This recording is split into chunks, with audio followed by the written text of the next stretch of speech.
Now this is the decision of the court. The issue before me, or before the court, is whether I should allow Mr. Masengeli, the contemner who is before the court, to explain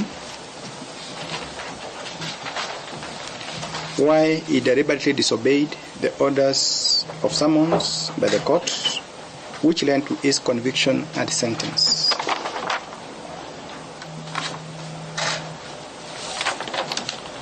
The Law Society of Kenya, led by the President Emeritus Nelson Havi, has urged me to deny Mr. Masengeli the opportunity. He has revealed that he has revealed to this court from the bar that the missing persons have now been released, and all I should do is to allow Mr. Masengeli to confirm that he has complied with the orders of habeas corpus so that these proceedings can come to an end. Additionally, he has argued that Mr. Masengeli has filed 2 applications before the Court of Appeal where he has appealed against a conviction and sentence, and one where he seeks an order of stay of these proceedings. Mr. Dan Manzo has argued or submitted that the court is now functus officio, since the jurisdiction of this court now rests with the Court of Appeal, has now been vested with the Court of Appeal following the filing of the 2 appeals.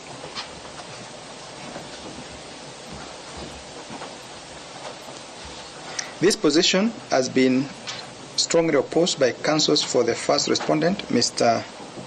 Miller and Mr. Ogola, who have argued that the court gave a coercive order which end compliance requirement. Further, the proceedings before the Court of Appeal are intended to deal with the conviction aspect and not the sentence.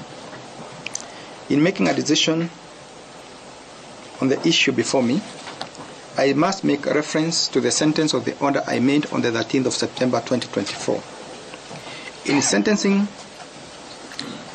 sentencing for contempt, there are normally 2 ways of punishing a contemner.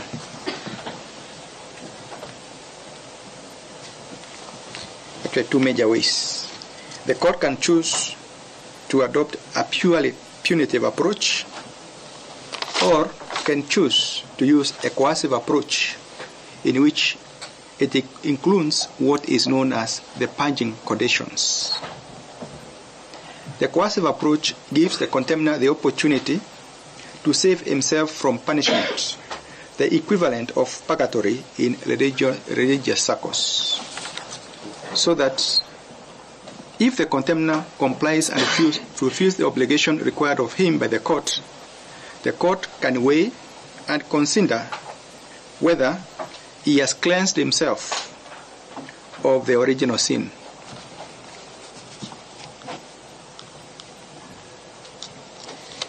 In my ruling on the 13th of September 2024, I had this in mind when I included condition number 4, which stated as follows: the court nevertheless considers it desirable to impose a coercive order as opposed to the punitive order.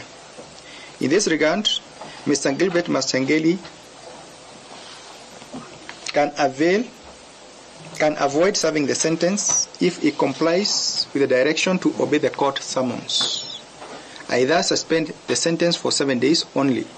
The acting Inspector General can redeem himself by availing himself before the court in person to answer to the issues he has been avoiding within 7 days. In default, the sentence shall automatically become effective. Having stated as much, and the contemner having availed himself before the court before the lapse of the 7 days, I would be going against my own orders if I deny him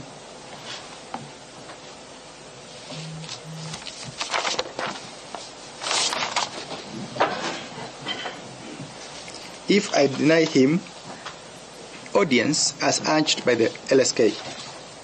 This is a court of justice and must act fairly at all times towards those that appear before it. Mr. Masengeli is entitled to be heard by virtue of this court order. The Court of Appeal has not taken away the jurisdiction of this court, for it has not issued any order being barring this court from hearing Mr. Masengeli. This court is not functus official either, as the sentence was not purely punitive but coercive, laced with purge conditions that the court reserved to consider before the sentence becomes effective. I will thus allow Mr. Masengeli to take to the stand and redeem himself.